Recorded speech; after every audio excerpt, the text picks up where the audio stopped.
This is a HeadGum podcast. Hello, Halflings! It's me, Jasper William Cartwright, and I am joined today by... Hello, it's me, Olivia Kennedy. Yes. I need to stop. I can't stop. I love it. The halflings have already been greeted, and I just scream again. You gotta do it every time. Stepping on the toes. Gotta go But for some the double people, greet. yeah, some people call me Liv. Hey, And Jeremy Cobb, but Sharday from the Slovenly Trolls podcast calls me Ohio sucks. But you know what, Sharday? You suck. You suck, Sharday. And so Well does done, Michigan. I love this, and I'm pretty sure, Jeremy, there is a kickback going up on the Patreon where you explore some of the rivalry between Yes. Iowa Yes. and Michigan. Is that correct? Am I Yes, correct we in assuming this? we talk on. I actually had a whole conversation with Sharday where we talked about the history of the rivalry between Ohio and Michigan, which actually dates back to a war in which no one died. It was just a What? war that happened. okay. Yeah, it was There you a- go. it was a Look at land that war that bloodless happened. war. Big fan of yeah, that. I'm interested because I would love it cleared up because I have no idea what you guys are talking about. So yeah, Yes, no. we'll definitely be dropping that on the Patreon, so look out for that. But if you are a keen-eared listener, you'd have noticed that Jeremy just used a guest nickname, which means this is a guest episode because today we are joined by a creative director, producer, star of many of your favorite actual play shows, including Rivals of Waterdeep and Dimension 20. It is, in fact, Carlos the Magnificent Luna. Welcome to Three Black Halflings. Hello, everybody. Yeah, That's what you guys do, right? Yeah. there That's it the is. energy. That is the energy. Yes, thank you, Carlos. So finally, we have a guest who is willing to bring it on our level. I Yeah. Possibly appreciate the this. first guest to match Jasper's energy for the intro. Oh, I love it. I love it. That's great. I think it Coming was in due to hot. the pre-warning that I gave up top. The first guest to ever get a pre-warning, and I saw Yeah. Carlos was like little smile. It definitely like, helped. Yeah. It definitely helped. I'll say that. I was not expecting that type of. I was not expecting that type of energy, but yeah, that's awesome. It's a real like Good Morning Vietnam type of vibe. Yeah. Yeah, Oh, right. I no don't know way. why. That's what it I don't know is. why. Where I think I've spoken about this before, but I think it was a snowball of like energy, you know, in that like I've just gradually got more and more hyped about the podcast that I do, and like all of it gets channeled into the beginning of the show, and That's then lovely. I'm like, okay, right, Like, okay, At bring the it back very down. start, like the very first episode, was it kind of like, "Hello, halflings, it's me, Jasper William Carter." I honestly think it is. I honestly think it is. I guarantee if you listen through like episodes 1 through 50, it is like it gonna really check right now. cranks up. Halfling It accountant, really yeah. cranks up because I have no idea. I genuinely have no idea if I did. I don't think I came up with that in episode 1. Anyway, we are not here to talk about me or our episode 1. We're here to talk about Carlos Luna. First of all, how are you doing? And yeah, how are you doing today? I'm doing great. I woke up, took a shower, cleaned up this space so you guys wouldn't see a messy background. I got some water, sipping on some kombucha, Nice. doing the stuff. Yeah, Have doing the kombucha. stuff. Is it actually good? It's kombucha. You know what? I don't know. I don't know anymore. I've gotten used to drinking it so often that like I really don't know if I definitely wouldn't recommend it. So I guess maybe no, it's not very good. Right. I drink it all the time. I don't know why I like it. It's just super tart. Like Oh, okay. Okay, maybe it's like a little sharpness just to kickstart you in the Yeah. morning. Is that like the kind of that's the vibe Yeah. behind it? You're Okay. wired, yeah. I can, yeah, I can, jump that tracks. for me, I jumpstart my get stomach. Yeah. that. Yeah, there you go. Get yourself ready. So Carlos, welcome to Three Black Halflings. Thank you so much for being here. One of the questions we ask for every single guest we have on the show is we always ask for their sort of nerdy / TTRPG origin story. We always love knowing like what was the like beginning, that little seed that started a younger Carlos Luna down this route, which has now led you to being, you know, content producer over at Roll20, for instance. Because this is a full-time job, right? I guess right now for you. Yeah. What was the origin? TTRPGs, you know, I grew up with like fantasy stuff, like movies and stuff like that. Always interested, always loved it. Didn't really have anyone that was kind of like in that sphere. And then, you know, in high school playing Magic and stuff like that, but still not TTRPGs.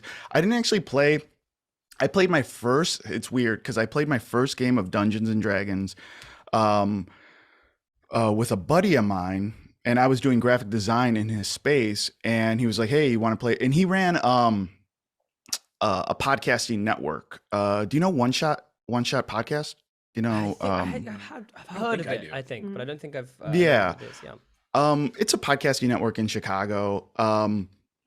And he was just like, "Hey, you want to play Dungeons and Dragons?" I was like, "I've always wanted to play before." And he was just like, "Cool, let's do it."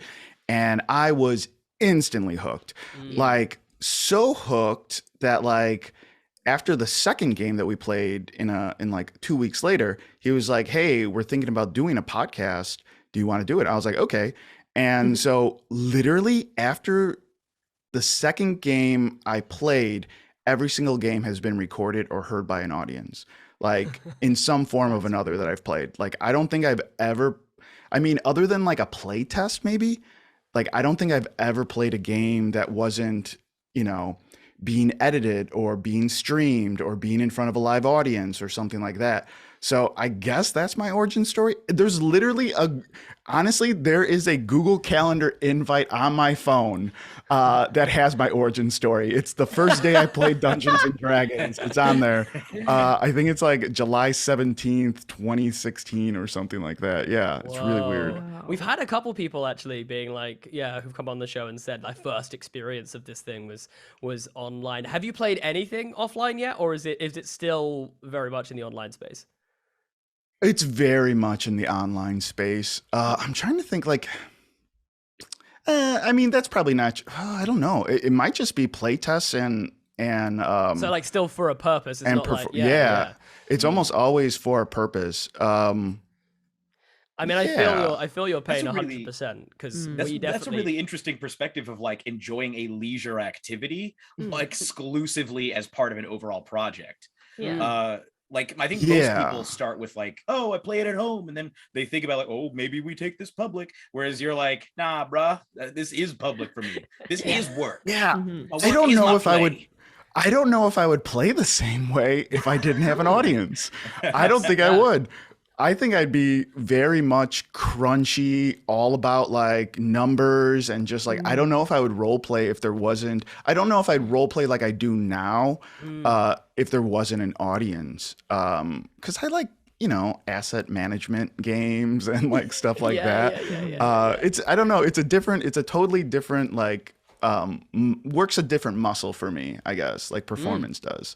But yeah. Do you think that doing it as a performative medium has like improved your overall role playing skills? Oh yeah. So what had happened was like right before that game, I had stopped doing improv. So I grew up, born and raised in Chicago. Chicago is like improv mecca. And like I was so obsessed with improv. I was like at all the training centers, all the shows. I ran my own show for like 3 years. And at one point I was just kind of like done with it and just wanted to find the next thing and kind of was just like, oh, it's going to be design work. And I was doing a lot of graphic design at the time and very much interested in video and stuff like that. But, did that, went deep into the TTRPG scene, started doing audio, and I had an audio background too because I did music before. I was in like a hardcore band, and we toured and did like all that stuff. We definitely have to dig into this at some Yeah. point. It's wild. I mean, We gotta find a track and play it during this part of the Yes! oh no, Yes! that you'll get sued.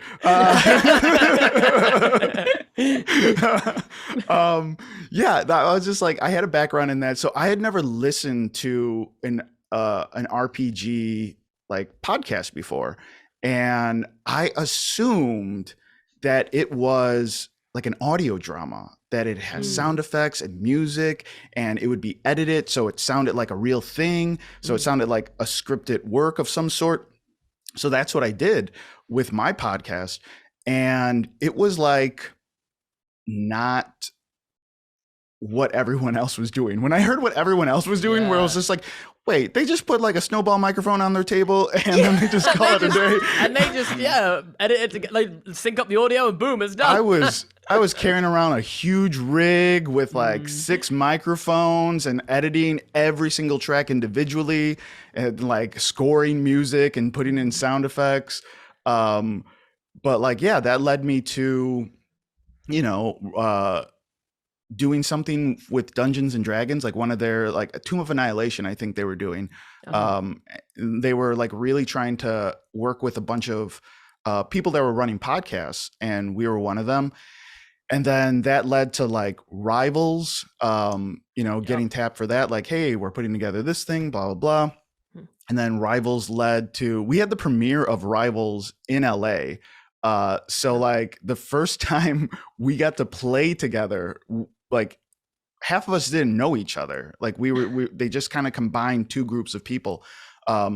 And yeah, we had to play in front of like an audience, like Chris Perkins is in the front row, and we're just like, okay, this is weird.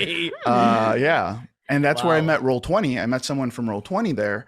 And then we started talking, and I had just started video.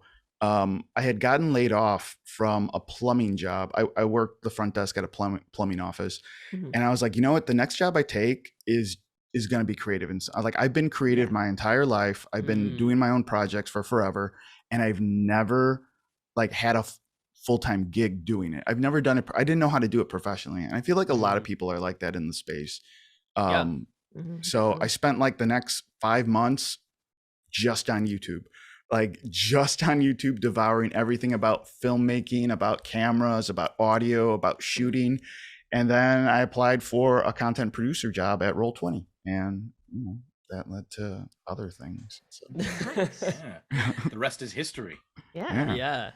This is, I mean, seeing as probably a lot of our listeners are creatives, do you have any advice for people who want to get into that kind of space? Oh, I got tons of advice. Oh, yeah. Yes, give it to me. This is all I like to get my talk notepad about. out real quick. I highly recommend watching the Adventuring Academy that I did with Brennan, and I just totally hijacked it. And he was like, let's talk about TTRPGs. I was like, no, Brennan, we're talking about how to like survive in this world. Yes. which like, that's my bag. Like, I love helping people. And here's the thing, like, I think, you know, not to get heavy, but I feel like we always end up being the person that we didn't have growing up, you know? And growing up, I didn't have a person like me, someone that like knew what it was like to like, you know, bang on all these doors and not get through, and then finally get through one time. So it's really important for me to like lift people up, to open the door for other people, and for them to know the ins and outs of working for companies, you know what I mean? Like how to freelance. These are things that like we are not taught, specifically people of color. You know, we don't have this access growing up. You know, some people grow up and it's just like always around them, you know, like, oh yeah, my dad works with so-and-so. This is what's going to happen when I finish college. You know, there's all these connections and all these places. And when I say like connections, I don't mean like in a Wall Street, maybe a Wall Street way, but I don't even mean that. I just mean like people know people, you know, and like people, it's easier to, you know, work through the industry and move around when you know people, when you've met them through your entire life.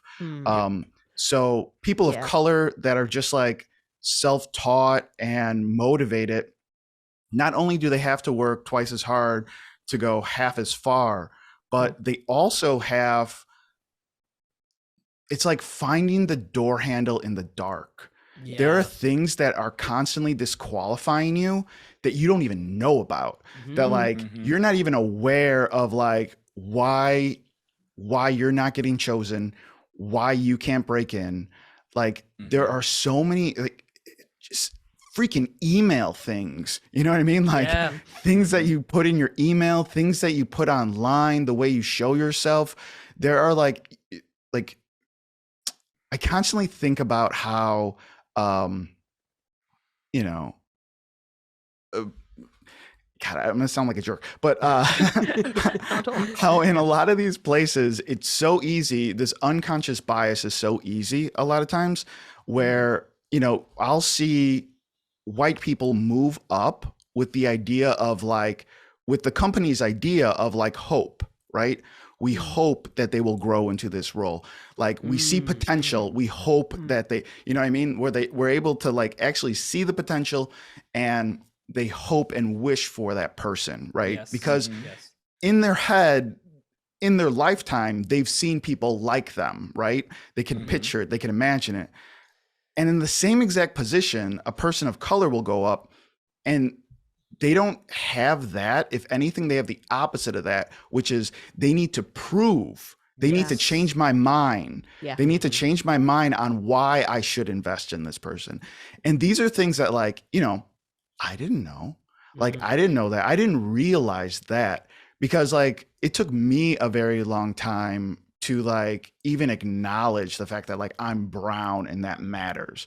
You know what I mean? Like I think a lot of lighter skinned people like myself, Mexicans that are kind of the Latino community is also different in that like sometimes they don't want to admit that they're brown, right? Like some of our parents don't want to admit that. They don't want that for their children and, they do everything that they can. So I'm like the first generation who doesn't speak Spanish, right? So like if you listen to, even my sister, like Carlitos, you don't even understand like that. You know what I mean? I'm like, we grew up in the same house, So there is that. And it took me a while to recognize that. So there was things that were disqualifying me or factors in place that I didn't acknowledge and I didn't attune for. I thought everything was fair and that like, oh, that was just my personality. We just didn't click, which could be, but like also like race is, built into it too. Yeah. And start making a lot of excuses for people, don't you? Like exactly. And like the thing is, I think I'm so incredibly skilled in a lot of these things because I always thought work was going to be the thing to prove it.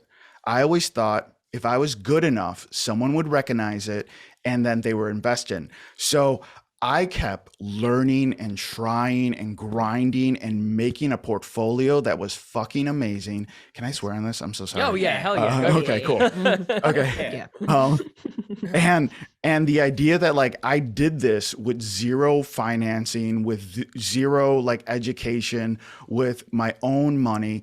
And there's people that have gone to school that work in these industries that can't do half the things I can do. And when I looked around, I was like, well, what separates them from me? So the number one thing I would say to the audience is work will not save you. Work will get you there, but it will not save you. It will not get you through the door. It will not get you seen. It will not give you the conversations that you need to have. So know that and adjust. Like, it's really freaking hard, but like, I hate to even say this because I don't even know if it's good advice. But talk to your friends and ask your friends to tell you like how you think someone sees you. And it's so shitty to say, but as a brown person, talking to other brown people, or even talking to my white friends, being like, serious, man, I'm not going to get upset. How do you see me? Am I aggressive? Am I angry? Am I angry? I had people tell me that like, yeah, you kind of look like really intimidating when I meet you for the first time. Whoa, And I was like, really? And it's just like, yeah, you do this thing with your eyebrow. And I'm like, oh, well, I'm concentrating.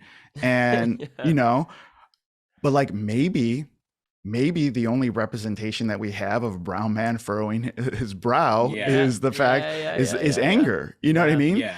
And I had to think about that. I really did, how I presented myself. Like if you see like today, I'm just wearing a sweatshirt or whatever, cause this isn't recorded. But like usually I have a collar on all the time. I think there's something subconscious about that. And it's not something that I absolutely love to wear all the time, but like I make sure to always have a collar on.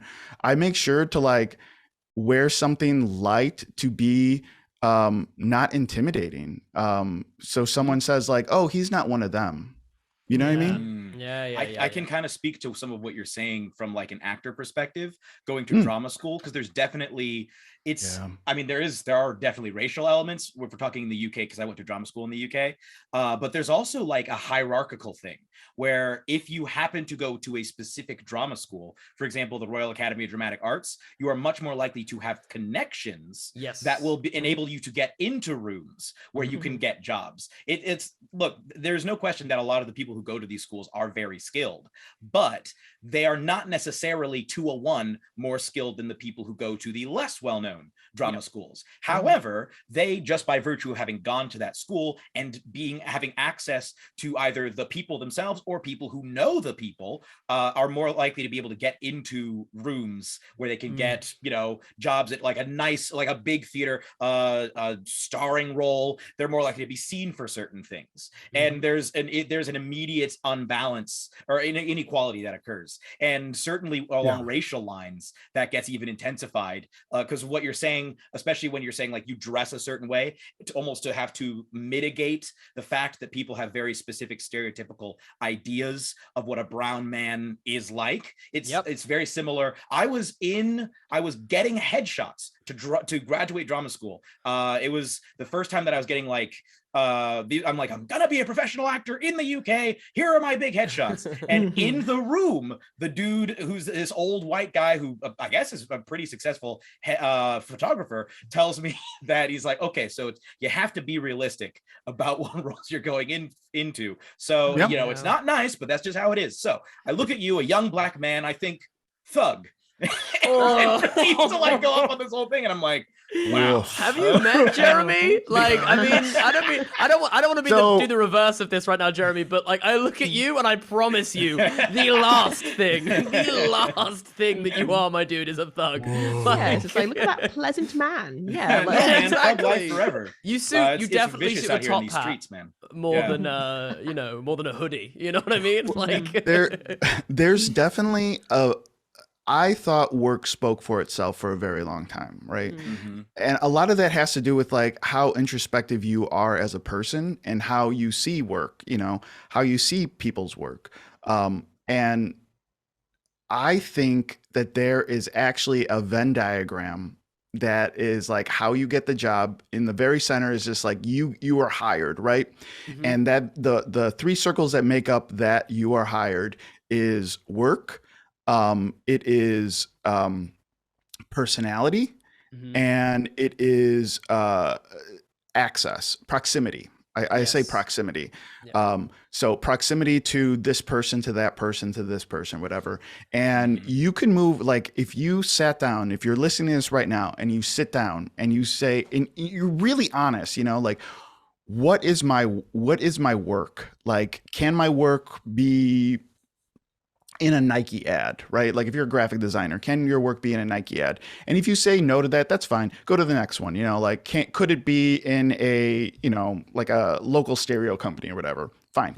Great. You know, like maybe you move the circle a little bit up, a little bit down or whatever. Then you go to the next one. You think about proximity. And proximity is just like who you know online, who you know, like in the real world, who do they know?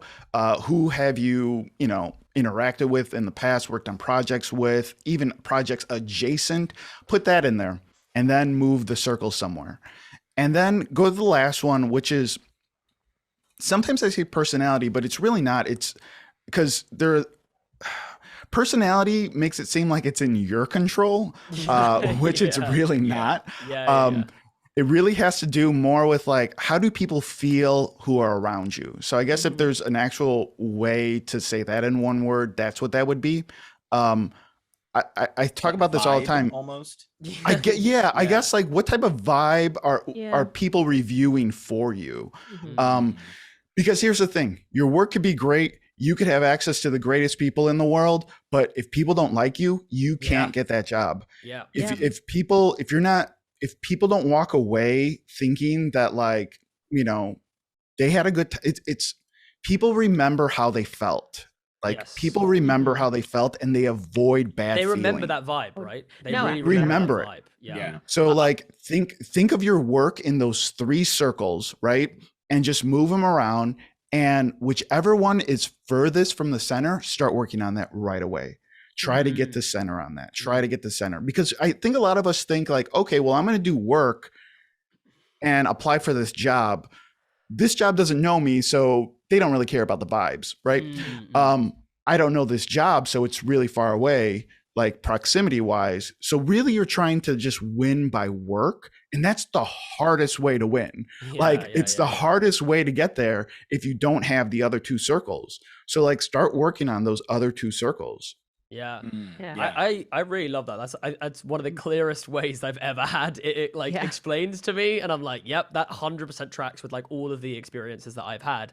And it's really interesting as well that you said about how you know, you just don't even know that those are options. Like I remember being like, you know, where I grew up, being like, I never thought like a career in like film would ever be possible ever until someone like an old teacher of mine basically like saw that I had like a talent for acting and performing, and I had a very like critical eye for film and stuff, and sort of really kind of took me in, was like, look, you should be looking at like this college, and like pointed stuff out to me that like was just never on the table. I never even registered that that was an option before it was kind of shoved into my face. You know what I mean?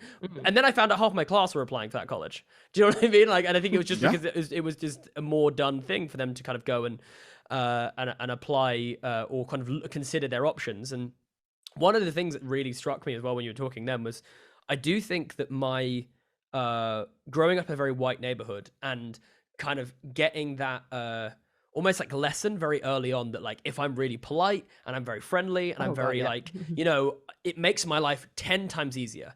You know what I mean? Like the days where I wasn't there, I was not feeling it, and I was a bit grumpy, or I was down, or I was whatever it is.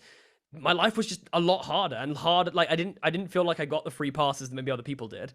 You know what I mean? I didn't get kind of the same, especially like, not even from teachers, but like from other kids. You know what I mean? Like I'd get shit from other kids that would be like hurtful or whatever. You know what I mean? They'd see me as a bit of an easier target that day. But I think though, what that did is that set me up really well, because in my life, I've always gone with the mantra of like, I want people who meet me to have like a good experience.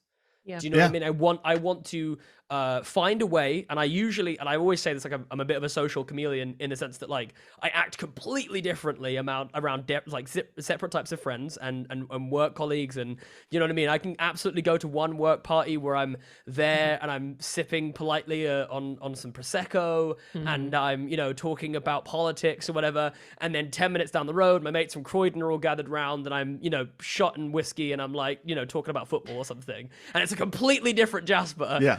But Is I think just what like that the did, mixed race kid experience. I love Yes! it. It is. I'm absolutely there with you. Yeah. It's it mixed race definitely kids is. 101, I think. Yeah. But I think there was a real benefit to that, because I think that it has meant that where a lot of my black friends, for instance, I don't think would enjoy working at my office, right? It's a very quiet office. It's very kind of like understated. It's predominantly white, and I think that they'd find it very kind of like a bit cliquey and a bit like just uncomfortable. Do you know what I mean?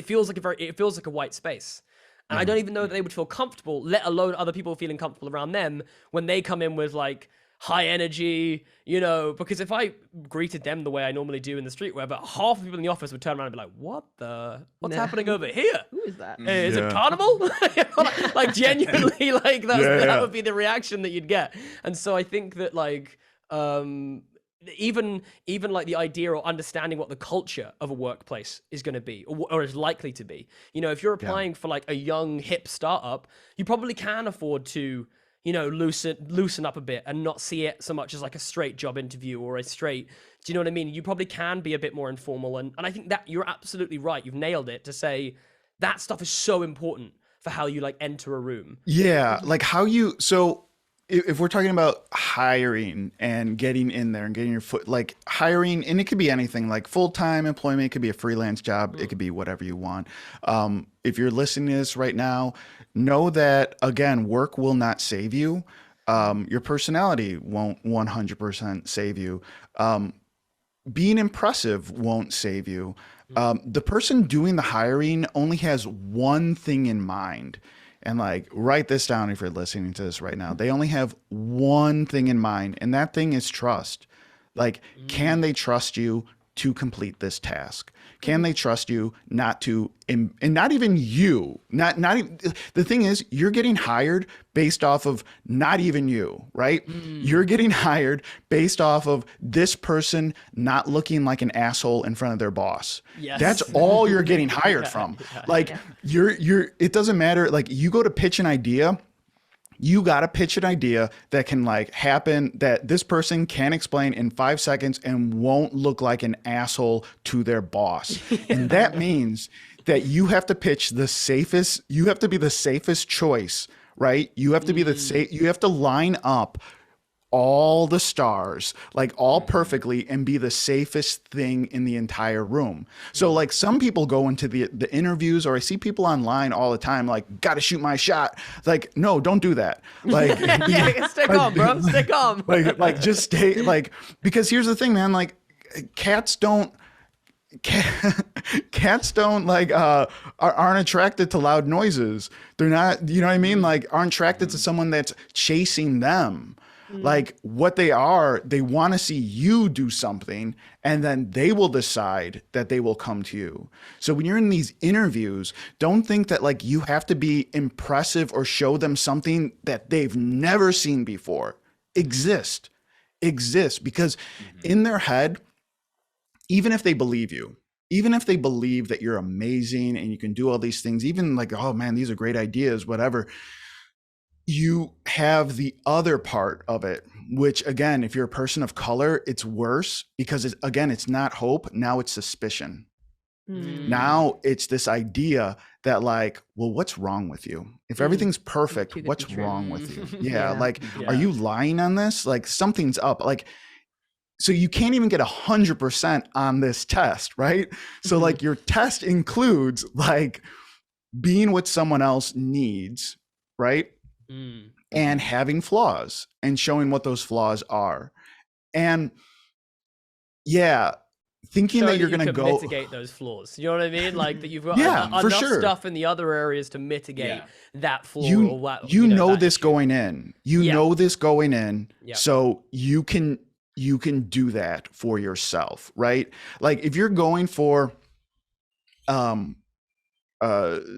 some type of creative job or whatever, and you're being hired by someone who runs numbers, right? Like, connect the two. Don't just say like, oh yeah, I freaking hate numbers. I love doing my creative job. Like, no, they can't connect with you on that level, you know? You know, talk about how the analytics influences how you do your creative work, right? Yeah. Like, they're like, oh, we can connect, right? So now you're working with that vibe. Like, oh, now we can connect on this thing. But a lot of people go in thinking, and when I mean a lot of people, like, they go in thinking that like, okay, well, this is my dream job, right? So I have to be extra. I have to blow them away. No, don't do that. Yes. Don't do that at all. And I think this really tracks for acting as well. I found that like 95% of the time when I go into a room, not assuming anything, not over preparing, not over planning every moment or the big thing that I'm going to do, when I go in there, and I remember the best tip I ever had, and I think it would really hold true for interviews as well, of any kind, is I always face away from whoever it is before I start, before I go in, whatever it is, I face away from like the door or from the people. I take a couple deep breaths and I just take my time, and I go in when I'm ready to go in. And the amount of people I've had people give me jobs and going, I was just impressed the fact that you took space. That you just took the space and you said, I'm going to do this when I feel ready. Because I think it was one of those things, it made them feel safe. It made them go, I can trust this guy. No one wants to worry about you. Yeah, exactly. He's not worried about showing weakness. He's just here to do his job the best that he can do. And it wasn't, and I think that as soon as I realized it's like, I'm not trying to show off. I'm just trying to be present. You know what I mean? And if you're absolutely right. If I've lined up my Venn diagram, I shouldn't have to do anything at that point. The work is already done, kind of thing. I've already made the connections. I've already, I've got the vibes on lock, and the work has been done. So I can chill. You know what I mean? And just be you. You know what I mean? They've done studies that are like on hiring, and so like hiring for the first time, if you're a company and you're hiring, right? Yeah. So a lot of these companies hire a couple times a year. Maybe there's so many positions available on this team. You know what I mean? If you're applying for a job that has like 30 employees, how often are they hiring, right? Maybe once or twice a year for this position. This means like use empathy and try to figure out what the person hiring is thinking. And they're thinking, don't think about what they're thinking from you. Think about what they're thinking for them, what Yeah. they need to show. And if they're hiring, this is the hard part. They are trying not to make a mistake for the company and culture that they have. So they're looking at potential people coming in and they're thinking, okay, well, they're kind of like Steve, or like, I think like Kevin's really going to love them. You know what I mean?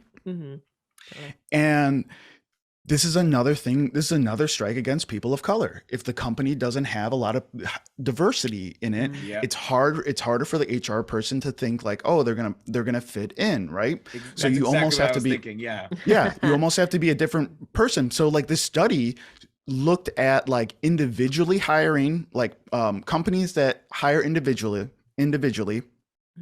and companies that hire in bulk, that like have several positions and hire at the same time, even if they're in like different departments. And they found that like the HR people hedge their bets. Like they hire a diverse group of people, which doesn't make sense, right? Because like, even if they have like the same company, let's say they hire 3 people a year, right? And the difference of them hiring 3 people a year, like, well, let's say 4 people a year. They do 4 people a year. Let's say one company hires 4 people, another company hires 4 people. The first company hires every quarter. The other company hires all 4 at one time in the first quarter. The first company, because they're hiring every quarter, they're hiring the same person over and over again. Okay, yeah. This company hires 4 different people. And they found the reason for that is because the HR person or the person doing the hiring doesn't want to make the same mistake over and over again. They found that like, okay, if I hire a Mark, I can't hire another Mark because what if that's like this person's a lot like this person? I need to have a different vibe. We need to have different whatever, you know.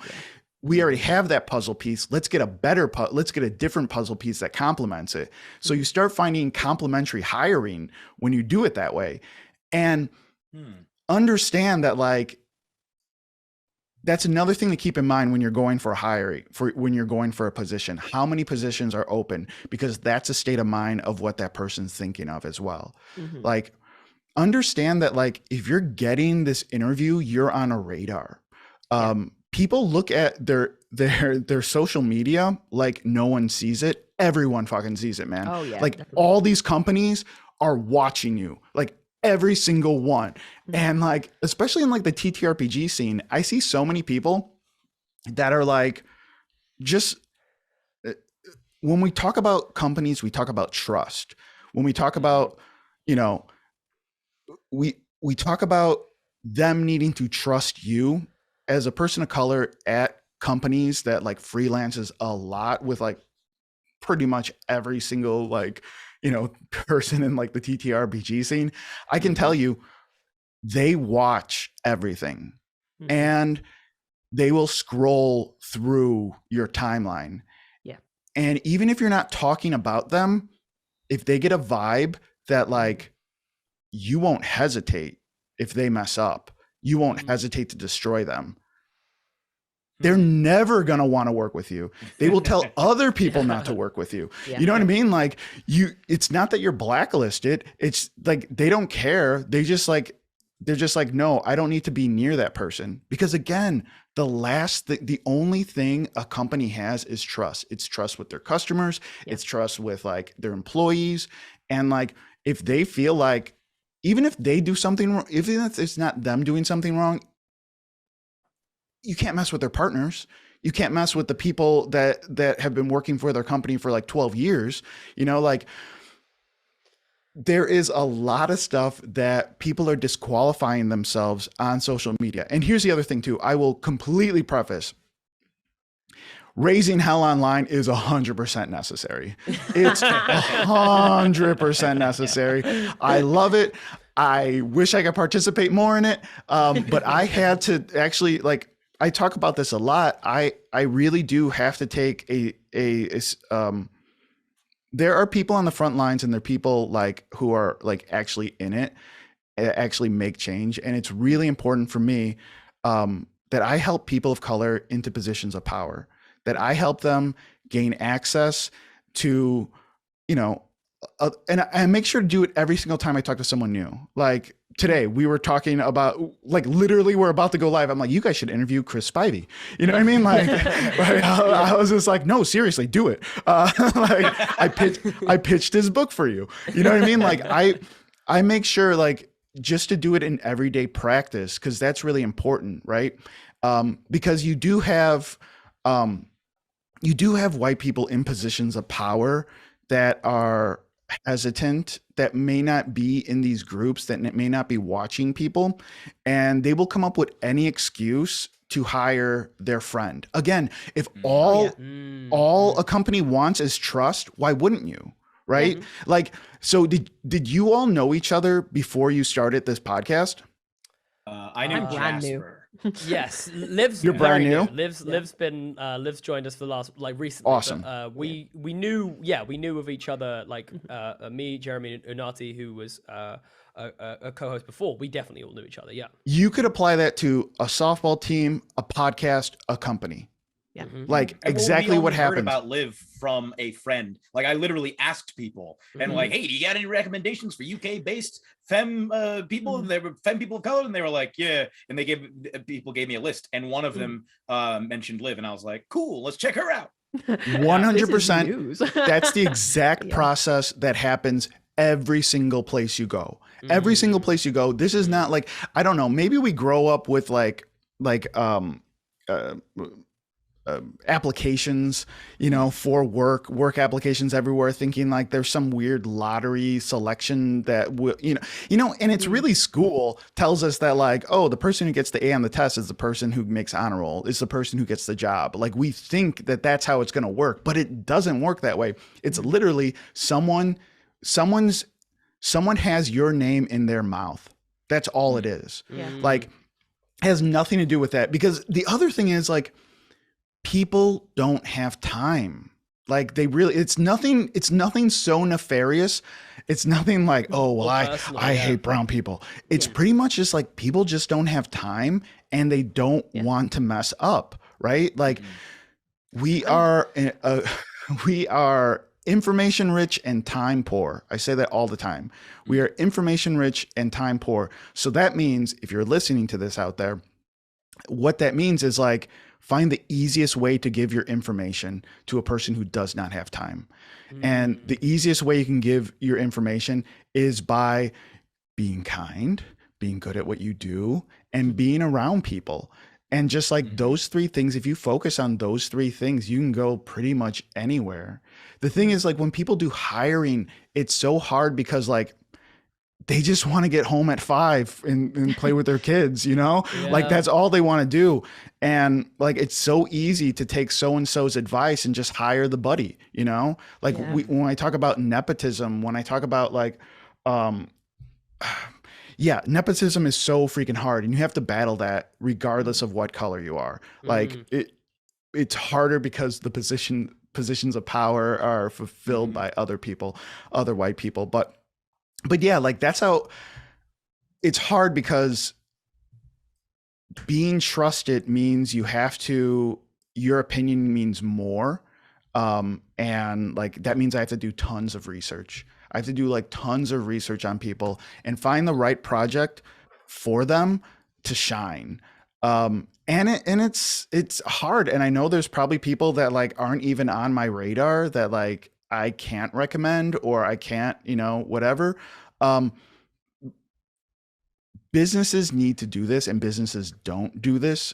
Businesses need to like really do research on people of color and see what's out there instead of just like, taking the whatever. And that's why I feel like I'm there. Like, I feel like I can be there and try to help. And I think we all need to do this. It's so funny because we all feel like we need to do this, but on a daily basis, we have these opportunities and we just completely pass them up. And we sort of send the elevator back down for the other people that, Think about like how many times you've recommended friends, even if they're people of color and they check all the boxes and whatever, and they're just your friends. And think of how many times you've recommended complete strangers, like complete strangers, it's really hard, but like that was the opportunity. Like that's what you were supposed to do. And it's really, really freaking hard because so you also see people in these spaces that like, are constantly getting opportunities. And you're like, how come they're always getting opportunities? It's like, well, 1, they're trusted. 2, they have proximity. 3, they pass the vibe check, right? Yeah. But also, I think they can hand these. Yeah. And I think it discounts sometimes when we talk about these things, when we talk about nepotism, when we talk about or proximity, whatever it may be, we discount like qualification. Do you know what I mean? Like it sounds awful, and I kind of hate to I hate to even phrase it in this way because it sounds like I'm defending nepotism, and absolutely not. But like, if you're like the son of a CEO or something, right? You have lived and breathed that company your entire life. Totally. Of anyone who is going to know that company better, the machinations of that company, how it runs, the people that have been a part of that company have probably been a part of your life for most, for most of it. So like when it does come to someone passing on, the position of CEO, genuinely the son is probably, or their daughter, whoever it is probably very qualified for that job. Like I hate to say it because it's always like, it has no, and again, like the goal isn't, and here's my thing. The goal isn't, it's fucked up, but like the goal isn't to help the business. Like the goal is, you know what I mean? But the goal is to help the business and put people in positions of power and put people in positions and like any person that I've put anything to that I've like put up for, I will meet and I will have this conversation. I will have a conversation that is very similar to just like, listen, like I want to know what you're into, what you're, working towards, what's your thing, what's your strength, what's your weakness? Like, let's talk about this. And I will spend extra time on one person. And then I'll put them up and they have to walk through, right? Like they have to make the timetables. They need to do the basic stuff. They need to do stuff like that. But the thing is like, man, this isn't a soulmate situation. This isn't like, you know what I mean? Like companies can literally put anyone in a lot of these positions. Pretty much I can take a kid from McDonald's and put him in my position and give him a YouTube premium account and a Skillshare account and be like, listen, you got 4 months. Like, can you do my job? I guarantee you that kid would get it done for the money I make. You know what I mean? Like I guarantee you. And that's the thing. Like, I think it's the least amount. Like, I really do think, the bar is so low and we treat it like it's so high because we don't want to be embarrassed at work. Sure. Like that's what's happening. This bar is like, so like the fact that like companies need to do so many interviews to find entry level positions when it's just like, why? It doesn't make any sense at all. And like, I'm not, and all you there's do only with, so all you do with those interviews, those extra interviews, right, is you just add pillars, you add boundaries. You come up with things that aren't even there, right? Because you could have been like, oh yeah, Steve in the mailroom is now going to run the front desk, and like that would have been fine, right? But all of a sudden you started 10 interviews, and now you're like, oh well, they got to know like everything about Adobe Illustrator, and they have to know all this other because this guy liked it, and all of a sudden it's like it becomes this credentials, and the fact of the matter is, people make decisions based on how they feel, not on how not what's on the actual page. I do a lot of read a lot of marketing books, and like constantly the same thing that comes up over and over and over again is just like, we're the only animals that make decisions off like that we're the only animals that constantly need logic to make decisions. Mhm. Every single animal on this planet runs on fucking feeling and emotion it. and just Yeah. a vibe, right? But we make up stuff. We make up stuff constantly why we can't do X, Y, and Z, you know, Mhm. why things don't matter. Why can't I buy those shoes? Well, I'm not a person who wears shoes like that. I can't pull them off. What does that even mean, dude? Yeah, Like, yeah. Can you wear them? Can you wear them? Like, Then you can we- literally pull them off. Like you can literally put them yeah. on. Yeah, You know what I mean? yeah. A cat will jump in a box and be like, this is my home. You know what I mean? But for some reason, I'm like, oh, well, I need a perfect staircase and it needs to have a pantry that does X, Y, and Z. And it's just like, but what, why? And it's just Why like, do you do that? you know, it's a mixture of being able to see the future and stuff like that like people have. But for the most part, it's just fear. It's just like feeling Yeah. embarrassed, feeling incomplete, and feeling whatever. And I'm getting off subject, but yeah, Yeah. if you're a person of color while listening to this right now, think about how you interact with people and how other people are watching you. Come from the position of your social media that like everyone is watching you. And there are things that might be disqualifying you. Like if you need to say the things, fine, say the things, but like, I don't know, maybe have maybe that be a burner account and people don't know what you look like and your name. Don't I've seen attach your name to it. Like put themselves on private when they're job hunting because they're like, Yeah. like, oh, I don't want them to see this right now. No, You can do that. You can do that. But I don't know, man. Like I don't know why people just need to connect. I think If you're going to connect your name to your social media, be prepared for everyone. It's literally Yeah. everyone. Yeah, It's yeah, yeah. everyone. So And like, it's why would you mess with that? And I think wouldn't it's, mess with that. I think there's two very key things I always think about social media, which is you need to go ahead and you need to realize, A, would you stand up in a public square and shout this at the top of your lungs? If not, then maybe don't put it on social media if you're applying for good jobs or advice. worried about, do you know what I mean? The way that you're going to come Yes. across. That is like a big A, right? And the second one is you don't always have to give an opinion. And now I'm guilty of this. Don't get me wrong. I'm definitely yeah. guilty of this. Don't- yeah. I feel For I sure. always feel like I want to weigh in and have an opinion, even though, do you know what? But actually, do you know what? It's perfectly okay for us to just shut the hell up and let the people who know about this stuff talk about it. So therefore, I would say those two things. If you wouldn't shout it in a square, and if someone better educated than you can say this, can say it. You should. you shut up and let them do it. There- Like, I know that I do that. Listen. So I I'm used to calling say the myself out here shouting. too. I used to say the shouting thing. Now I say, would I whisper this in my boss's ear? Would I you know what I mean? That like no one, because that's really what it is. Because the thing is, people don't realize that like they are that they are saying this public. Like I think it's very easy for people to say like, oh yeah, I put it on the internet, anyone can see it, whatever. But like, what if I told you that at 6 p.m. tonight your boss is going to see it? Would that affect you differently? Mhm. And that is completely different. What if I told you at 6 p.m. tonight your boss is going to see it and never mention it to you? Does that Ooh, change I your hate does that. that change your relationship? Is with anyone her? else like suddenly just like, I don't know, I'm just like, gonna go really check like, my Twitter? real Like that's the quick. reality because like motherfuckers are scrolling on your stuff and tucking it away in the back of their head silently, and you're Yeah. in conversations now in the future and you don't even know that that's playing a part. That's playing a part in like everything, every interaction that you have, right? Even if you're in the door, you can get like, you know, boxed out very easily, right? Absolutely. And like off of nothing, you just made fuel and dropped it off at someone's house and said like, go ahead and run your machine against me.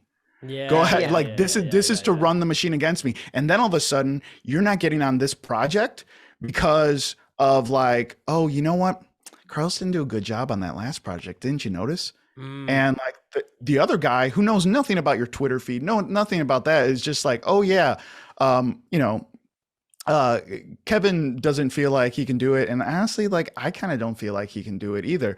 And then all of a sudden it's just like, it's being placed under this guise of your work, but it's not. It's under Mhm. like Yeah, you yeah. said something publicly that, fueled something somewhere. And Yeah. even if it's the right thing, it doesn't fucking matter, man. Mhm. Like, even if it's the right thing about the right time, about the right situation, you could have, like it's so hard. Like, it's so freaking hard. No, I know guys. what Yeah, you mean. There's definitely. Because Yeah. there's like, there've been creators I've been a fan of who when getting into a public sphere, like with Three Black Halflings, I was very reticent and have been very nervous throughout it, because a lot of the people that I've been fans of, usually people who are like associated with like left-leaning YouTube, have at various times gotten in hot water over oftentimes like offhand comments that they've made on social media. And what's really interesting is much of the time when they make these offhand comments, the initial response, if a person is like negative about it, is relatively measured, but then all of these other people will jump on board with like a history of tweets that this person made. They're like, well, you also said this other offhand thing, this other thing I didn't like, and this other thing I didn't like, and you're therefore bad. And like, and then suddenly it turns from like, hey, you said a thing that that wasn't so great, maybe you should check that, to like, you're a horrible person and should leave the internet forever and drink bleach. And it's like, whoa. yeah, easy, easy. Yeah. and it's so easy, especially if you're like left leaning. It's so easy to have hate against you mobilized by people who hate you, who already hate you, right? Not your fans, not anything like that. It's so easy for other people who is just like, oh, now this SJW is really gonna get his, like, I'm gonna jump in and say like, oh, I'm gonna jump in and add to the fire. So like, it's so easy to get mobilized against you in just, and like, don't say shitty things. That's fine. You know what I mean? Like, whatever, like no one really cares. But like, I guess what I'm saying is like, there are things that you believe, and how you say them like matters, right? Like like me, I don't like cops. I'll say it. Like, I don't. It sucks. I've been arrested 3 times, haven't done anything. I've been not arrested, but like I've been in the back of a cop car, handcuffed, have my car tossed, like have been harassed several times, like by cops. But I could work with someone who's married to a cop. You know what I mean? Yeah. And did I mean their husband or their wife? No, they could be fine. Exactly. Yeah. But all of a sudden, they fucking hate me. Like, how dare you? My husband puts his life on the line every single day. And then all of a sudden, I didn't say like, I hate cops. I said, I hate your husband. And then it's like, oh, okay. How does that affect my daily life? So it's like, it's stuff like, it's not, again, like if you're listening to this, I'm not talking about big, small positions, human rights, stuff like that. I'm talking about how it affects you. I'm not talking about Nazis. I'm not talking about anything like that. I'm talking about day-to-day interactions that you have with other people and that you have with people on a small scale. So just apply it that way. Just apply it to like if this, like, you can't think of everyone that's in front of you. Like you can't think of everyone that can sneak up and look at your stuff or whatever. So just know. And I know the internet exists so you can talk shit. Like I know it does. And I love it too. But now we're in this really weird age of the internet where your thoughts can turn into social currency. And that's a huge deal, right? Yeah. Like it's really huge to say like, oh, what I said makes me popular. What? Like, okay. how do I spend that? Like, Whatever thought I had is now on the internet and it's published, and that makes me, that's that's giving me attention, and then that can spiral out of control because you're going to keep doing things that will escalate. And you think that it's the internet has a false sense of privacy and trust. And the reason we can say certain words to other people and have share certain ideas with other people is because we trust them, right? Like I'm sure all of us have said things we would never put on the internet with other people. People that we trust, people that understand context, right? That's a huge thing. Internet doesn't understand context. No. Internet doesn't understand nuance. No. Internet doesn't care about emotions. Nuance dies a death of cold, Oh, yeah. horrible Yes. death on the internet. Yes. Internet is only about one thing, is that is transcript and interpretation. Mhm. And when Immediate both- interpretation as well. It's not like a Yes. considered Any type. slow. It's like bam, right. I've seen a thing. I'm reacting now. I'm hitting the Yeah. reaction button. Literally, immediate they and- gave us reaction buttons. You know what I mean? Yeah. Like there is literally like angry Yeah. face, sad face, heart face. You know what I mean? It's- to be like it's instant, insane. You know? Yeah. I don't understand. Like, that's the thing we all have to, and it's so easy to get like caught up in your own bubble of people, you know, and this bubble's never ending. When I say bubble, I don't mean the 25 people you interact with. I mean like the 25 million people that have access to your thing. That's a small bubble. You know what I mean? Like that is a small freaking bubble, man. And like it's so hard to grasp, you know, how big and complex this stuff is.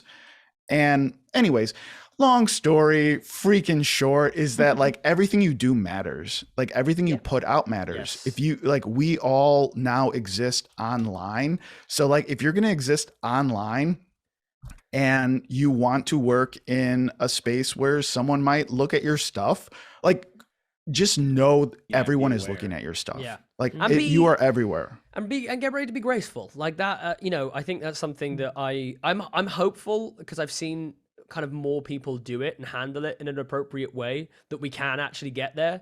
You know, that when you get called out for something on the internet, like if you handle it in the right way, that there is a, obviously, you know, as long as that thing is not egregiously bad, it, you know, maybe it is like that. It's like you said, Jeremy, like that comment or whatever. I think the manner in which you handle it also makes it, you know, you can deal with that situation in a more appropriate way. And I hope that people are ready to kind of go, okay, I'm choosing to put myself out onto this platform, so I know that there is a potential that in the future, things I say now might be, the context might change, and therefore that Yeah. conversation might move forward, and therefore I have to be ready and malleable enough to go, yep, do you know what? Like I was blind, I had a blind side on that particular comment or that particular point, and I'm willing and able to learn and to retract that and learn and move forward, instead of like dig my heels in further, which has Yeah. been like the how people do it for the longest time. Dig my heels in further, make the situation so much worse, and make the situation, you know, that's what I feel like when it tends to blow up, you know what I mean? Because then someone goes, Delete your and tweets. claps Just back. go ahead and delete them. Just go ahead and delete your tweets.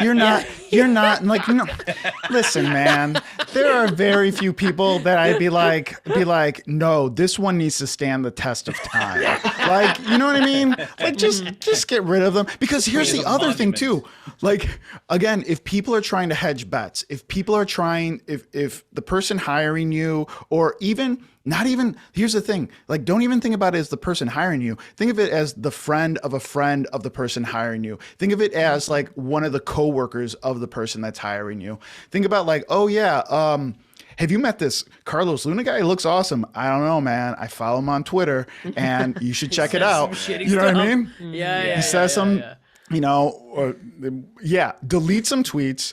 And honestly, if you are applying for a job, do this other thing too, because even if the job, and I guess the other argument could be like, well, I don't want to work for a company that doesn't align with me. Yeah, dude, everyone at that company is probably going to align with you, but you look weird when you do it, when it's not a time. Here's the thing, a timeline looks fucked up not in real time. Like if you check out a timeline not in real time, like if you check out my timeline in 2016, it was just like Trump. You know what I mean? It was just Check like out any black person's timeline during the summer of 2020, and I guarantee you it's a fucking mess of So emotion. and, you like, watch that, Yeah.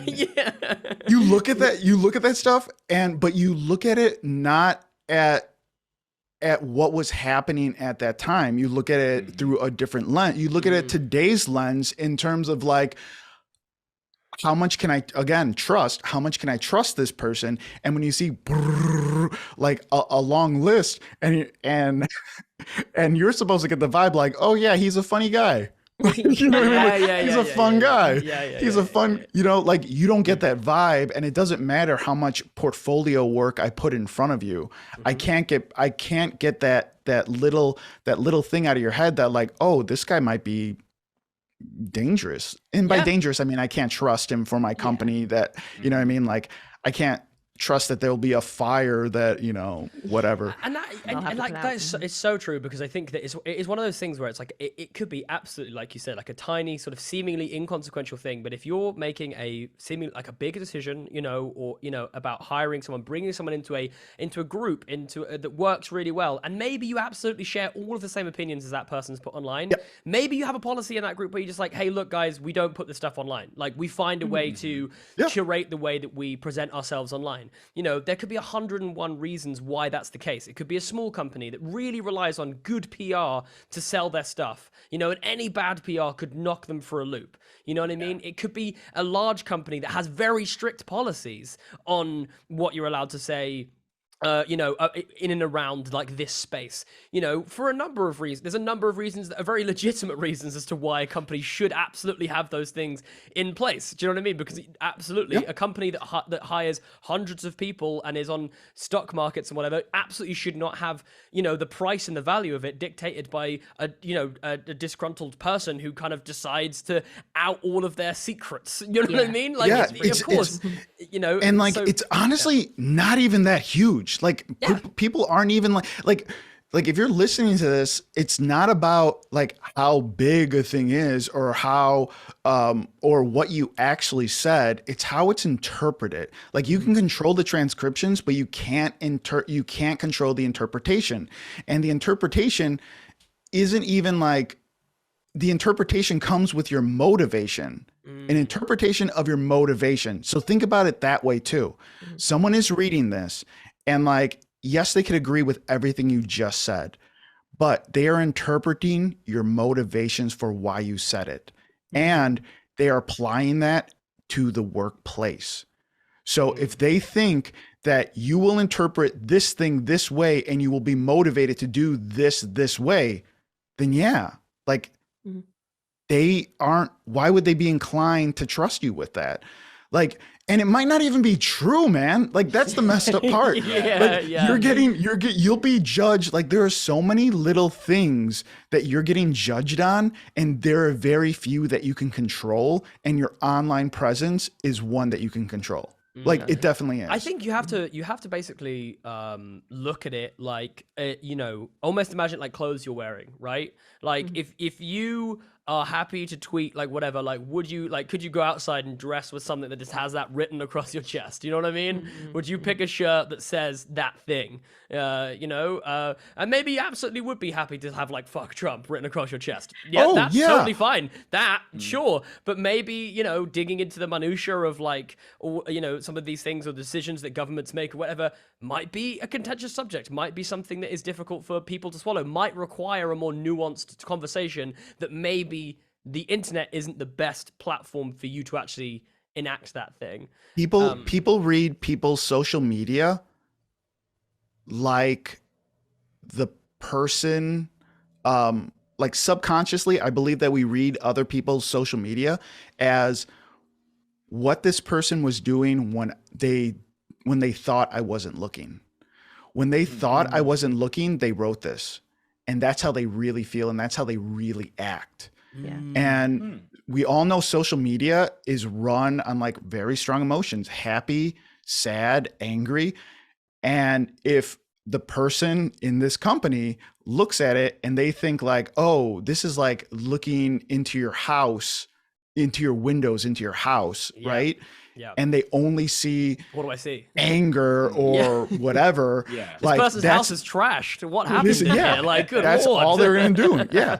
And I'm not saying you have to be like sterile or whatever, but just think about like how you want people to feel when they see you. This all goes back perception, to isn't that one part, like how you want people to feel when they see you. I think about stuff like that all the time. And I save the bullshit for my friends, right? Like I Yeah. save the bullshit for like people that I know that I can get in a DM with, that I can just like, vent with or whatever. That's what I share it for. And I know a lot of people have online friends that it's just harder for, but like, try to get into that space. Like try to do stuff like that. Yeah. I think it's just worth saying it's not a safe space. No matter how, No, it's what not. social media companies tell you, it's not a safe space. No, It's not like talking it's- to your friends. It's not like, Yeah, you know, you're it's not just freaking talking to your bubble. Nazis, man. Yeah, yeah, Like, it's scary Nazis out live here. there. Yeah, It's not yeah, a safe yeah, space exactly. at all. Would you right? walk in? Would you walk into that room? Opposite of a You know what I Yeah. mean? And say some of this stuff? Hell no. So weird. No, don't do that. Like, yeah. yeah. It seems like sort of the root behind pretty much everything we've been talking about is being aware of the space that you are operating in and understanding the rules of that space, and then so that you are able to then behave, I guess, intelligently and make intelligent choices. So you can choose to ignore those rules and purposefully buck them, but at least you're not ignorant of the things, of the potential quote unquote mistakes you could be making. If you're putting out tweets like that, or putting the quote unquote wrong things in your emails, or dressing a certain way, you are conscious of how you're being perceived, and you are doing it intelligently rather than just accidentally. Exactly. The thing is, they're pennies on the ground, right? Like, they're just pennies on the ground, and you can pick them up or you cannot. It doesn't matter. Like, they all get you closer to $1, but at the same time, it's not to say that's the only way to find money. You know what I mean? Like, that's not the only way to make money. That's not the only way to get in through this doorway. And if you're like, these are just options, man. Like, the thing is, like, there's no, again, that Venn diagram that I was explaining, it's like, there's no right way to get to the center. There's no specific right way. I think of it like bodybuilders a lot of times. Like, that dude is obsessed with his arms and chest, but man, he does not do leg day. Like, he does not do leg day at all. If he just did leg day, it would actually help the fibers, help rest time and help it grow the top. And like, actually he would be bigger. That's how bodybuilders talk. So think about your professional life like a bodybuilder. And instead of just like only focusing on chest and arms, like, you got to do full body, like, know when to rest, know what to eat, know what to put into it. Like, know the fact, like, you have to get sleep, you have to take protein supplements. Self-care is a big part of all of this. You know what I mean? Do the full freaking thing. Don't just do arms. This has been like a really interesting like conversation, because I've recently been a part of like the hiring process for the job that I was initially given. So it's like it's such a weird process of like, I managed to get this job, and like you say, it was like my dream job. And I had to, like, all the steps I took to put myself out there, and then being on the other side of that completely was such a weird thing. And I was so aware of like, I've got to, like, this is big, that I knew how much it meant to me. And I was like, I've got to just like put in, like, everything you said was also stuff that I was considering during the process. Like the vibes, big one. And that was such a huge thing, because it was just like, I'm going to be working with this person like all day, every day. And so the vibes are they got to be right. And then I think after that, everything else just kind of fell into place. And that was like the main thing. But it's so interesting. Everything you said is like spot on. It's amazing how like, that's the thing. And you constantly think like, well, I could teach that. Like, I could teach them how to do this at the job. I can teach them this. You know what I mean? Like, you can't, like, is this person annoying? Like, is this person like, do I like how they, per my last email? No, like, I hired you. Like, you know what I mean? So like, like that's, it sucks, but like, that's exactly how it is. And when we talk about hiring, when we talk about opportunity, think about like, you all have opportunity in your hands, right? Like, not you specifically, but people listening to, like, you guys all have opportunity, even if it's super small. You have opportunity. You have opportunity to put other people forward constantly and say their names in the room, and keep them in proximity even when they're not there. And sometimes it works and sometimes it doesn't, but know that like, every day you have shots. Like, every day, try to stay conscious of like, did I give a shot today? Like, can I give a shot today? You always can. Like, even if it's the tiniest thing. And if you start doing it daily, And try not to make like, I don't know. I guess you can make a thing out of it. I don't know. Some people do. I don't like that because I feel like if I find different forms and different ways to do it, it works a lot better than if I'm just like, I am the POC guy who always does, always will choose POC. You know what I mean? Like, give options, give like reasons why. If you got someone in mind, but you think it won't work, like don't put them forward, because if they're not ready, don't do that, because that lowers your voice later. Like credibility. I'm able to like, I've built relationships, and now I can tell certain people, be like, this is your guy. Like, you need this person. Like you need to trust me on this, and they will 100%. But like, if I do like, this is your guy, and it's just like, oh yeah, that dude sucked. I'm like, it's hard. There's, especially in this space, there is a very fake it till you make it mentality, which I'm not 100% against, but like, man, are you really? How long do you think we're faking it for? Like, like there is there is a statute of limitations on this faking it, and we have to start saying, "Are you making it?" Like, you know what I mean? Like, it's hard. It's hard to admit, because like that is, I do believe in that. I do believe in fake it till you make it. There is this idea. I was having this conversation with someone the other day of like imposter syndrome, which like I don't know. Man, I'm gonna get burnt for saying this.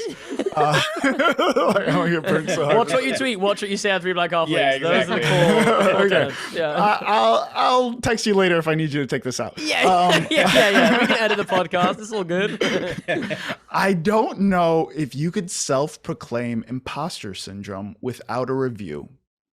Like, I think you can't. You can only say you have imposter syndrome if it goes against an actual review that someone has put out on you.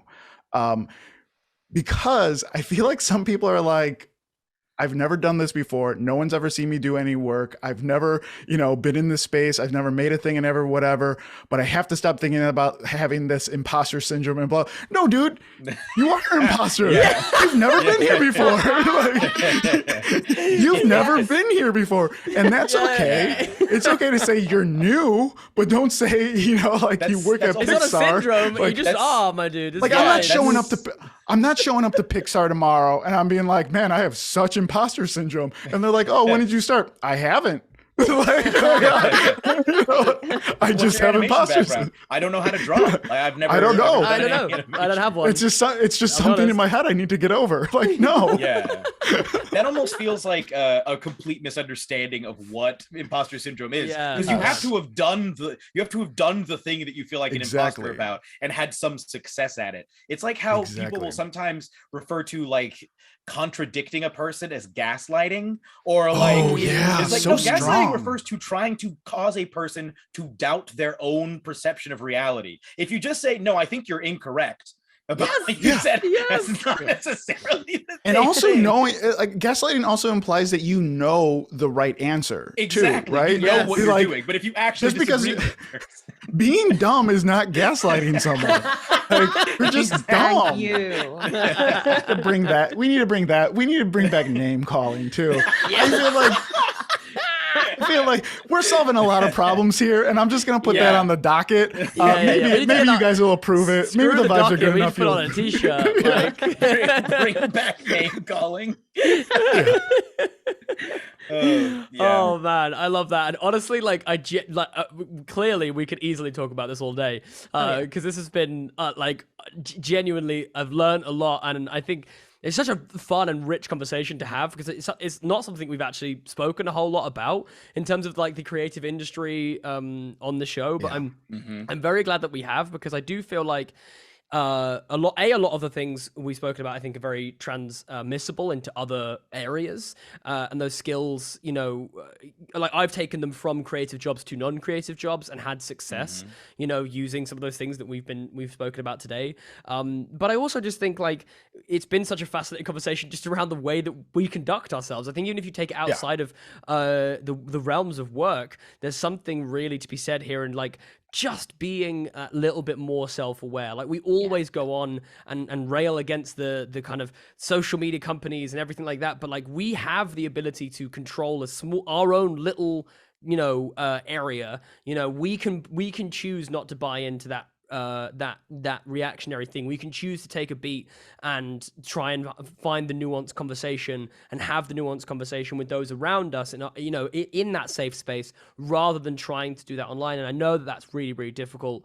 And that's not to say that we don't need to put all that pressure on social media and everything like that. Absolutely, we do. But I do think what we've hit on here is that like, look, even just taking care of yourself in that respect. Don't put yourself in that room where there might be Nazis. You know what I mean? Keep yourself in a room where it's safe. You've got loved ones, people that know you, people that understand that context, and have that conversation there. Have that conversation in a safe space where you can really work it out and understand it before you feel like you put it out into a social forum, which I realize is Rich, from a podcast host who probably spends most of the time making this shit up as I go along. Yeah. But I think, maybe I can take some of my own advice here, and maybe I'll do that for the next episode or whatever. But I think that there's something really in that. And yeah, I think there's been so many, there's so many things people can do. Like real quick, just find a mentor, man. Like, and when I say find a mentor, I don't mean like you have to like have a standing meeting with blah, blah, blah every single day. And then they're not a life coach. You know what I mean? Yeah. If there's an industry you're trying to get into, find someone who's doing it and become friends. And when I say become friends, I don't mean like you're doing this for an end purpose. Like you should want to be, friendly to this person. Yeah. And you should enjoy them, whatever. The main thing you need to get out of these things, and you can literally just contact people and ask them about process.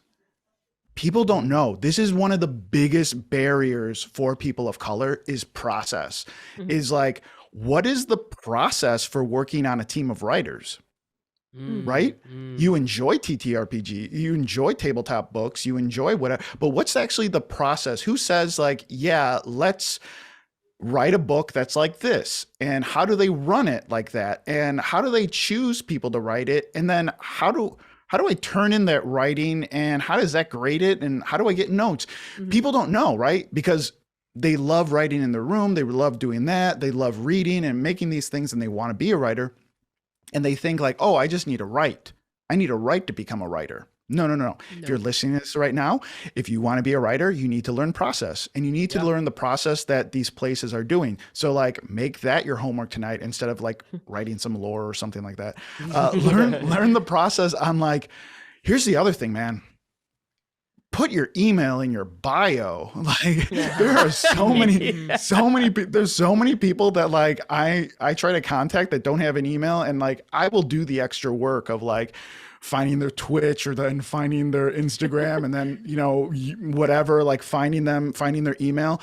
Like most people won't. Put your email in your bio, and for the love of God, answer your email. Like if you're listening to this right now and you're not driving, hopefully you're not driving your car, go ahead and pick up your cell phone and change whatever settings that you have to push your notifications to you, like push them no matter what. Make bells, whistles, sounds, whatever. Here's the thing that's happening.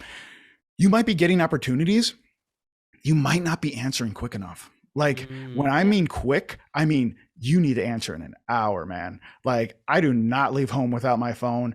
I look at those emails. I try to answer them as quickly as possible because again, use empathy. Think about the person on the other side. It's a producer. It's a hiring person.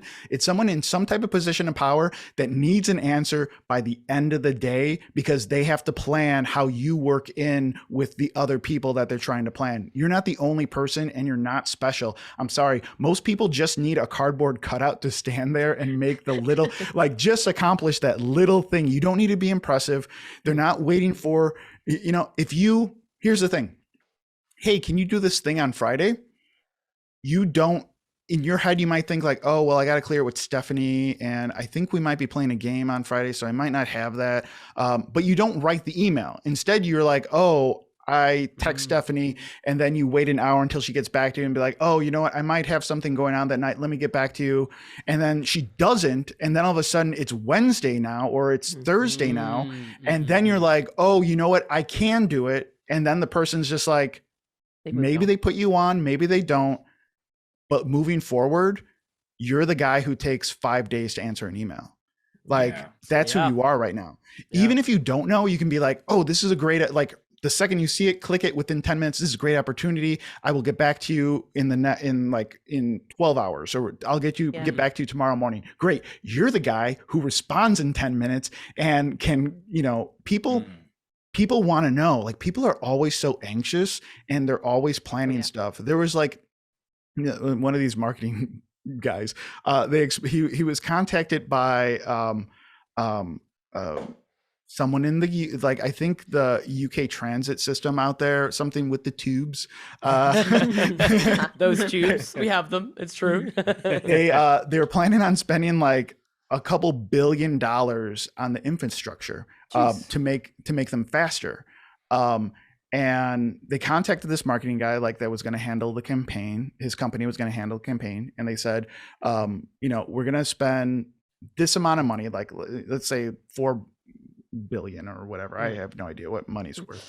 Like $4 billion to make people happy, because people hate getting places late. They hate that they're full. They hate that they break down. They hate all this stuff. They hate it so much. We need to spend this money to make people happy. And he just point blank said, that's not that's not the right logic to have. And they're like, yeah, we need to spend this. He's like, tell you what, how about you give me $3 billion? You spend $1 billion on hiring models with beer and caviar and food. And I guarantee you they'll ask for those trains to be slower. You know what I mean? It has everything to do with perspective.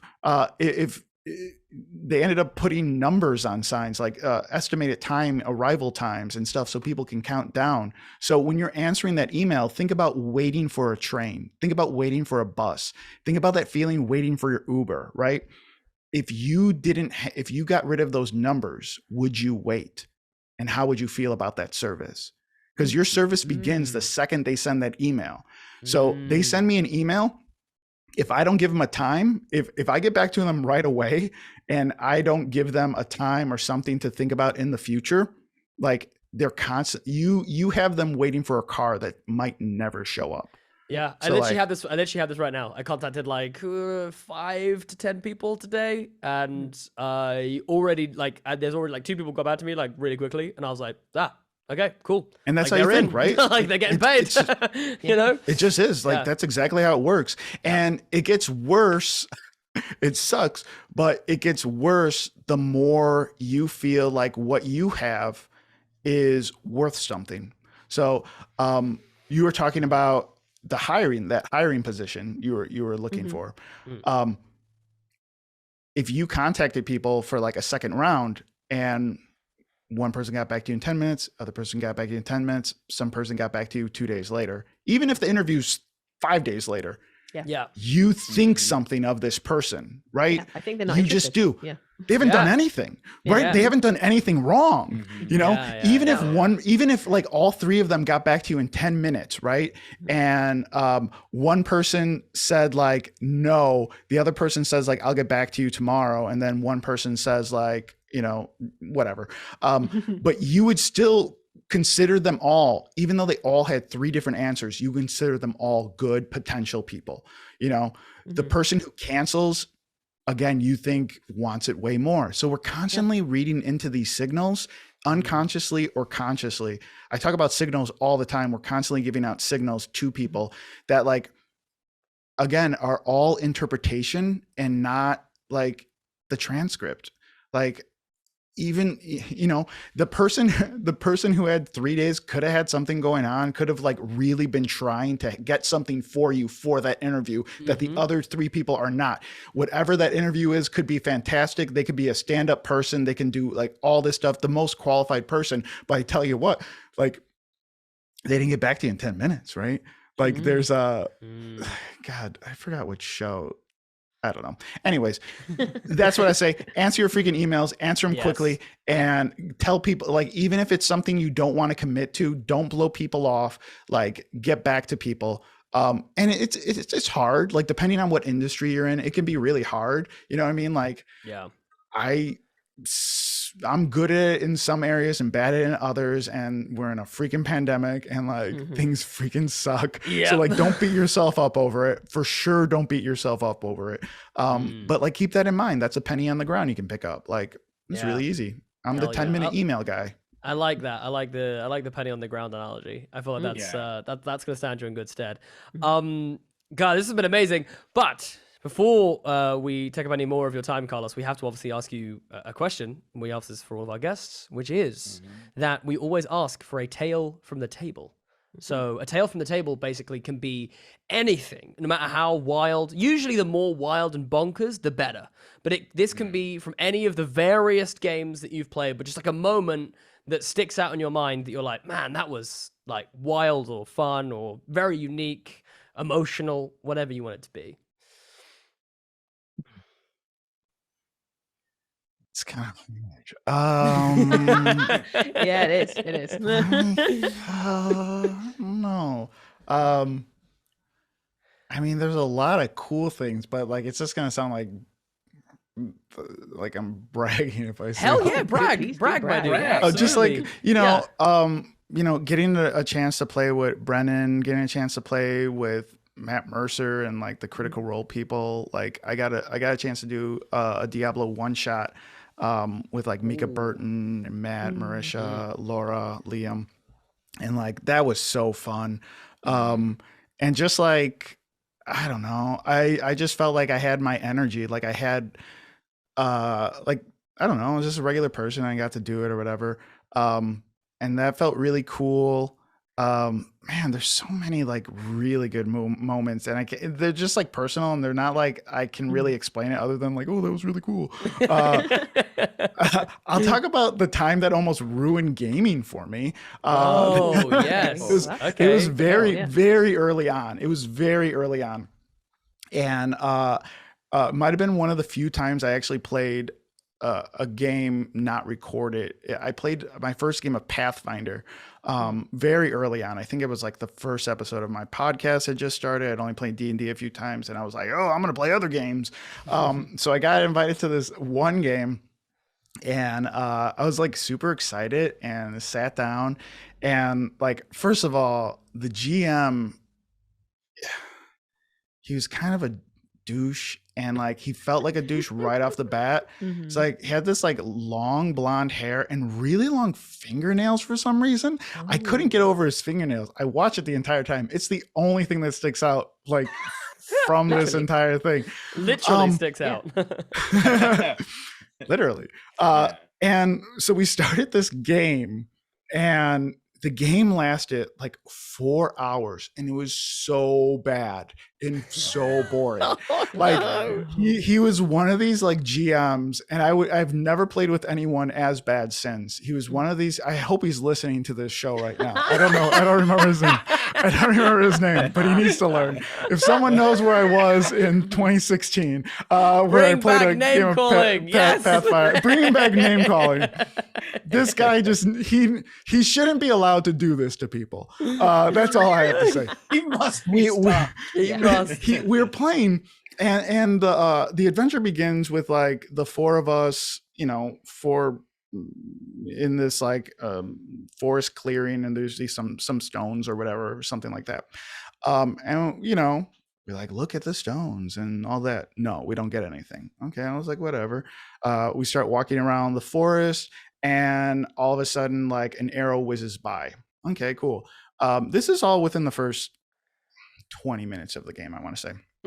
Arrow whizzes by. I do a perception check, relatively high. He asks me what I do. I say I look around, see where it's coming from. He says I don't see anything. I said, okay, well that's weird, whatever. We get bombarded with arrows, pretty much on the brink of death. We get away and we hide in a cave. That's the first 20 minutes. The next 3.5 hours, I swear to God, is us day to day trying to like fix our wounds inside this fucking cave. I swear to God, 3.5 hours of rolling, of walking like only a half mile away from the cave to search for food, to search for water the next day. Like anything we do, I swear to God, I've never met this guy before. And I'm just like, are you kidding me? Like nothing else happens. We run into no people. We investigate nothing. We just like, he basically put us in the hunger that he made this one part of the Hunger Games 3.5 hours long of just like where PETA's just like all hurt and like putting on makeup on his face. But he stretched it out over 3 hours in real time. He made us play the game in real time. And like literally like he's just like, oh yeah, I want to get up and do that. Well, do you get up? Because if you get up, you actually expend this much energy and you can only heal for so many points if you do that. Like that type of thing, right? So it's like some days you just sit there and like some days my character didn't wake up. Some days my character wasn't allowed to wake up at the end of the game. My character wasn't allowed to wake up. It was something like he would get like, I don't know. It was so weird. And then like rolling, like some things would like cause me pain. And then like, yeah. So like literally we lived I played a 4-hour game. I was like, do.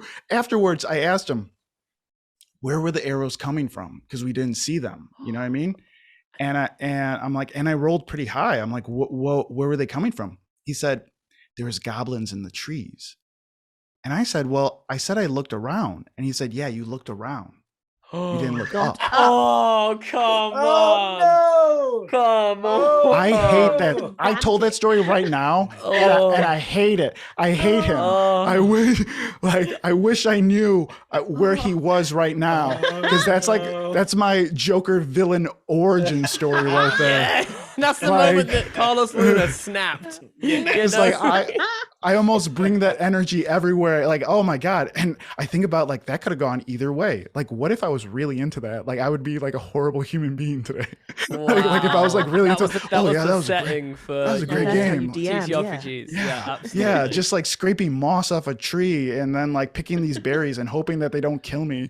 Like it's so funny as well how quickly that falls apart if like this dude is not like an ex-Marine. Do you know what I mean? Who knows like everything about survival and do you know what I mean? It falls apart so quickly. He's a doomsday prepper. Yeah, literally.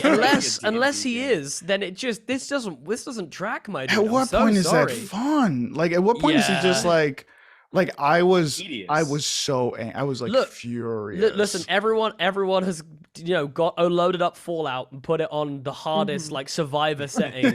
Got 10 minutes in and went, fuck this. Like I do not want to be looking for all these resources. Adventure or Pathfinder adventures. Like you can't even get you have to coordinate so well just to be able to even wake up in the day. Aren't there this was Pathfinder, right?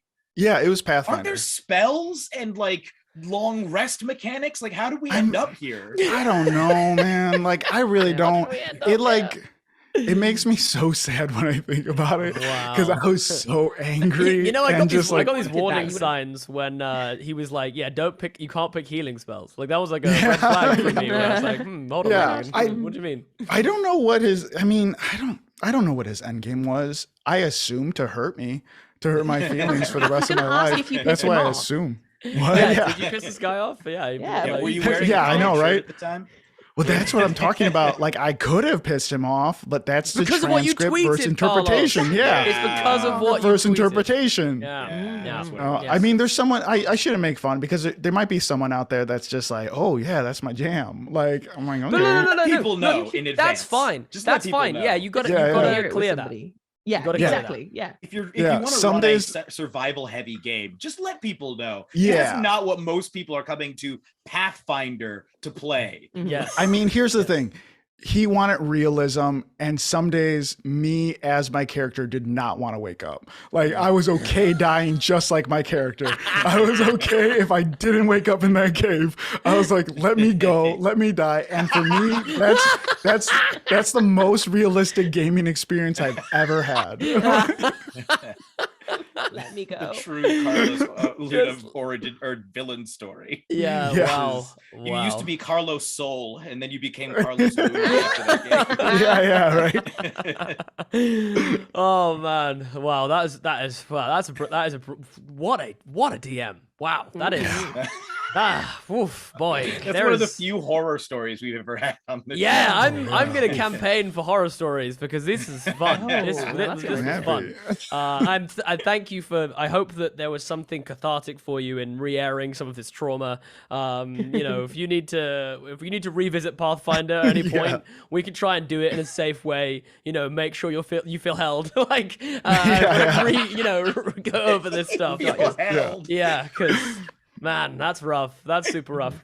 But Carlos Luna, for anyone who is clearly living under a rock and doesn't know who you are and is here, please tell people where they can find you, being very safe and considered on. the Oh internet. yeah, you can find me on all social media under Carlos Crits.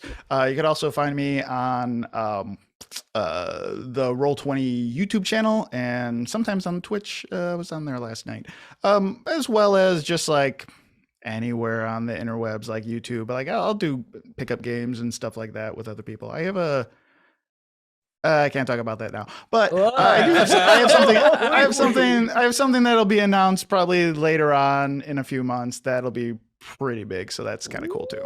Hey. Damn, Yeah. that's exciting. I'm definitely not going to probe as soon as we stop recording. No. That is awesome. Thank you so much for being here. Liv, where can people find you on the internet? Oh, you can find me over on Twitter at Does Dark Magic. That's me. And Monsieur Cobb, where can people find you on the internet? You can find me at Jeremy Cobb 1. That is Cobb with 2 B's and the number 1. On Twitter. Marvelous. You can find me on Twitter at JW_Cartwright and the show at 3, that's the number 3, Black Halflings. We also have a Patreon. We do a bunch of bonus content, which is patreon.com/TB Halflings. And we have lots of really cool merch. So go check it out because it's awesome. But this has been an incredible interview with Carlos Luna. I hope that this won't be the last time that we get to powwow with Carlos about all of these things because it was an absolute blast. So I hope that you've enjoyed it. And in the meantime, we have a great week, and we will see you. We'll see you next week. Cool. That's everything. That I really fell apart at the end there. I was That was going well, good. and I thought that was good. It I mean, just, I think it was man. fine. You fell Yeah. across the That was finish good. line. It's Yeah, good. yeah. You I made stumbled it. across. made I it. stumbled across, but I still got there. It was a photo finish in the end. But we got there. So long, Shire folk. So long, Shire folk. So long, Shire folk. So long, Shire folk. That was a headgum podcast.